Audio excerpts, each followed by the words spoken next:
Hello, this is Brittany Engel. I did my director's report on Kathryn Bigelow.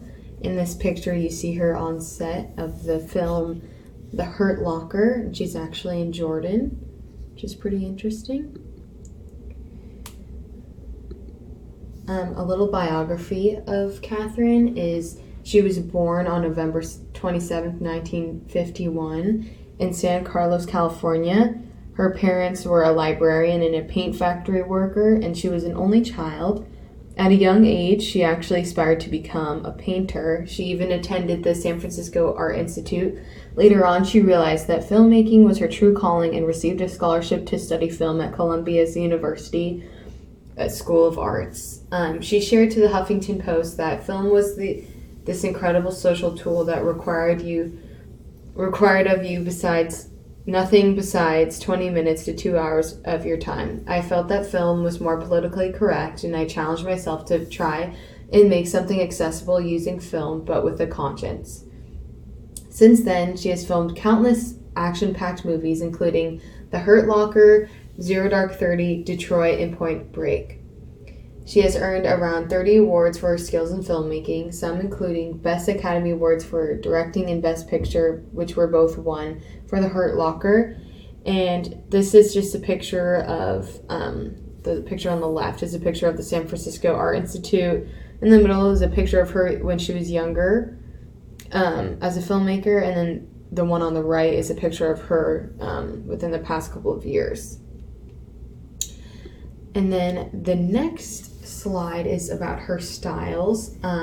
Kathryn Bigelow really ranges in her styles from acrobatic stunts as shown in Point Break and the emotional and surreal movie The Hurt Locker. Bigelow's movies are always filmed in a way that gets the audience on the edge of their seats. In the picture on the left, we see a dangerous snowboard scene, while on the right we see a character, William James, walking in his bomb suit. Watching snowboarders complete out of this world tricks going a million miles an hour is really invigorating and intense. Kathryn Bigelow can also capture the same feeling in audiences when characters in The Hurt Locker are defusing bombs.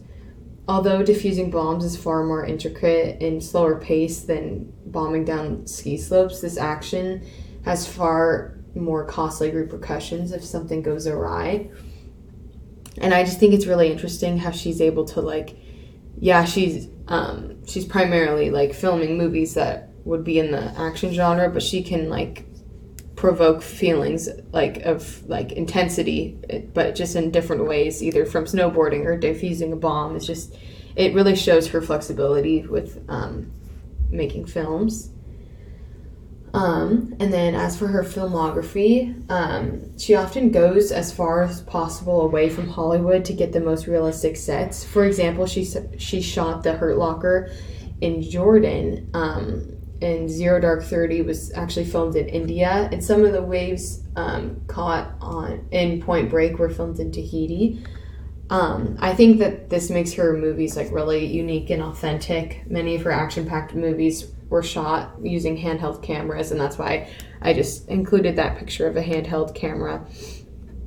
And she's always, whenever I look up pictures of her on directing, she's always talking and collaborating with other people in the film, and I think that's really interesting because it just shows how much she likes to collaborate with other people on the set.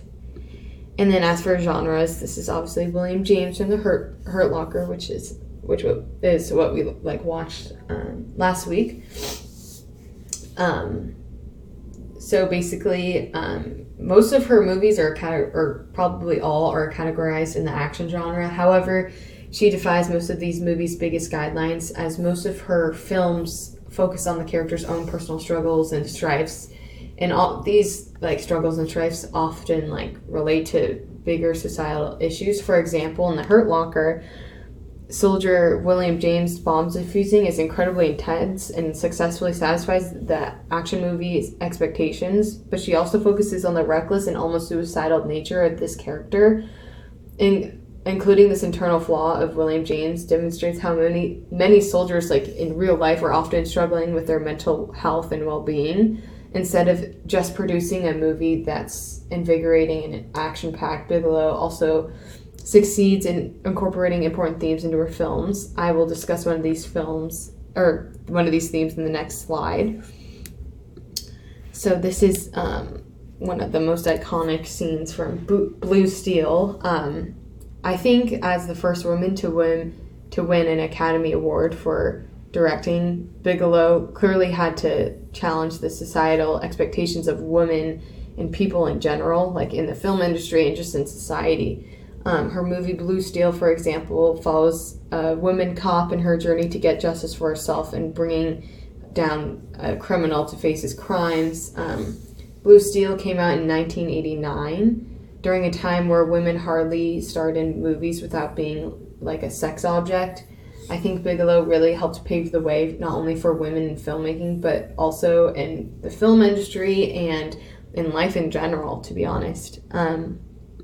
And then next I just included some quotes that Kathryn has said, because she's a very powerful woman and she's very empowered, and I think what she does for the film industry like really has like paved ways for many more to come, and like she's really changed the future of the film industry. So she says, I was fascinated by his stories, talking about William James in The Hurt Locker, by the idea that these bomb technicians are always walking toward the thing that everybody else is running away from. It's kind of epic, lonely walk that only the man in the bomb suit performs.